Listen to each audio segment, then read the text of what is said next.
Welcome to The Explainer. Today, we're focusing on something incredibly practical, super exciting, and, let's be honest, absolutely delicious. Essential Spanish for restaurant dining.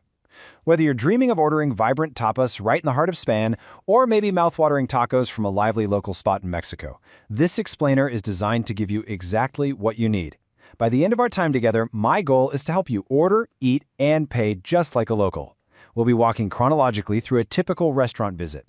Now, for this explainer, I want you to think of me as your personal, patient language tutor. We're going to use a really effective listen, learn, and repeat method. For every single phrase, I'll give you the English context slowly and clearly, teach you the Spanish translation with native-like pronunciation, and point out any helpful little tips. Then, and this is the absolute crucial part, I'm going to pause for a few seconds. When you hear that silence, I want you to speak up. Repeat the Spanish phrase out loud wherever you are. Active practice is exactly how we build that confidence. So get comfortable and let's jump right in.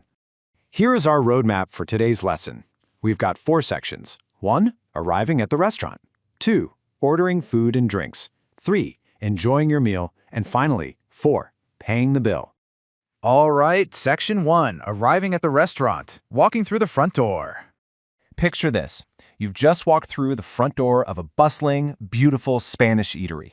The hostess approaches you with a big smile. So what do you say? First, the English phrase. A table for 2, please. Now, the Spanish translation. Una mesa para dos, por favor. Notice the vowel sounds here. You want to keep them short, crisp, and clear.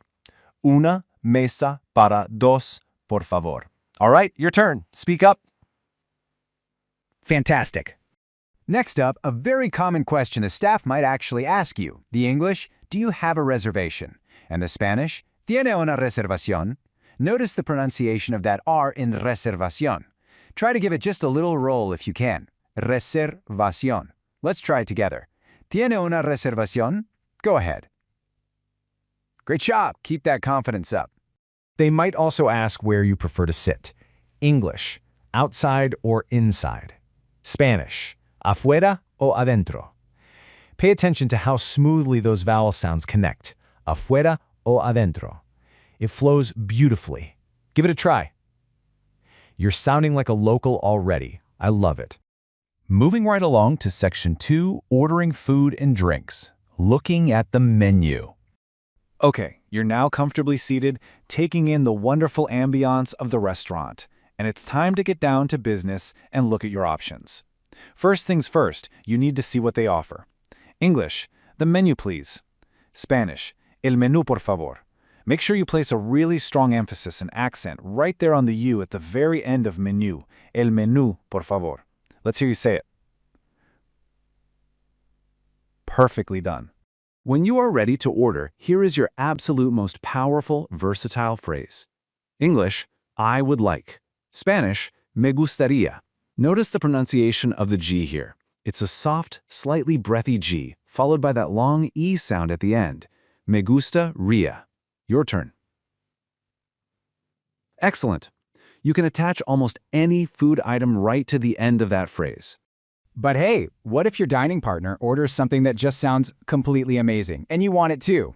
English, I'll have the same. Spanish, tomaré lo mismo. Tomaré lo mismo. Simple, effective, and it sounds very natural. Try it out loud. Tomaré lo mismo. Brilliant. Now, the waiter will almost certainly ask you about your beverages. English, to drink. Spanish, para beber. Para beber. Nice and straightforward. Go ahead and practice asking it. Well done. Real quick, before we order a specific drink, let's cover an essential grammatical nuance. It's super easy. Spanish nouns have genders. They're categorized as either masculine or feminine. Earlier in the lesson, we learned una mesa for a table. Because mesa ends in an a, it's generally feminine, so we use the feminine article una. But for masculine words, like vaso, which means glass, we use the masculine article un. This brilliantly illustrates how the whole foundation of the language is structured. Un for masculine, una for feminine. Keep this micro-grammar rule in mind as we move forward. So let's put that exact rule right into action. English, a glass of water, please. Spanish, un vaso de agua, por favor. See how we used un vaso there? Un vaso de agua. Por favor. Take a moment and say it out loud. Fantastic work. Staying hydrated is important, right? On to section 3, enjoying your meal. Checking in on the food.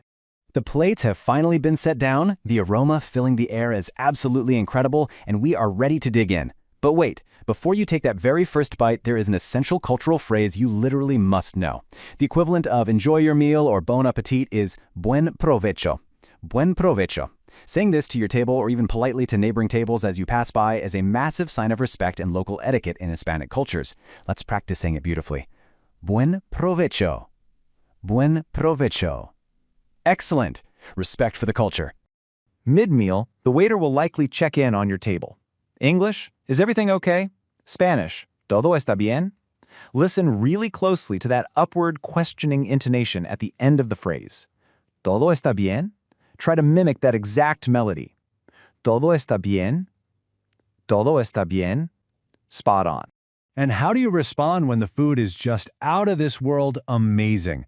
English, it is delicious. Spanish, está delicioso. Notice the soft C pronunciation in delicioso. It sounds just like an S. Está delicioso. Let me hear your enthusiasm. Está delicioso. I love the energy. Sometimes you just need a little extra something to soak up those amazing sauces, right? English, more bread please. Spanish, más pan por favor. Más pan por favor. Nice and easy. Go ahead. Very good. Trust me, asking for more bread is always a good idea. Section 4. Paying the bill. Wrapping up and leaving. We're wrapping up our amazing dining experience and getting ready to head back out into the city. When you're completely finished and ready to settle up. English, the check or the bill, please. Spanish, la cuenta, por favor. La cuenta, por favor. Let's hear it. Perfect. Now here's a highly practical question for us travelers. It involves knowing about gratuity because customs vary widely by country. English, is the tip included? Spanish, la propina está incluida? La propina está incluida? This little phrase is a lifesaver. It can save you from double tipping or accidentally leaving no tip at all. Practice this one carefully. La propina está incluida? That is a very, very helpful phrase to have in your back pocket. Finally, as you get up to leave, it's always polite to express genuine gratitude to the staff. English, thank you for the service. Spanish, gracias por el servicio. Gracias por el servicio. Emphasize those soft C sounds again, making them sound just like an S. Let's do it one last time. Gracias por el servicio. Gracias por el servicio. Wonderful pronunciation. Okay, let's wrap this up. You did an absolutely incredible job today. Seriously, you are now fully armed with the essential phrases to confidently dine out in any Spanish-speaking country around the world.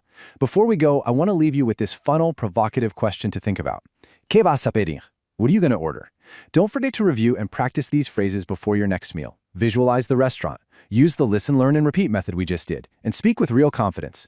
Thank you so much for joining me on this explainer. Buen provecho!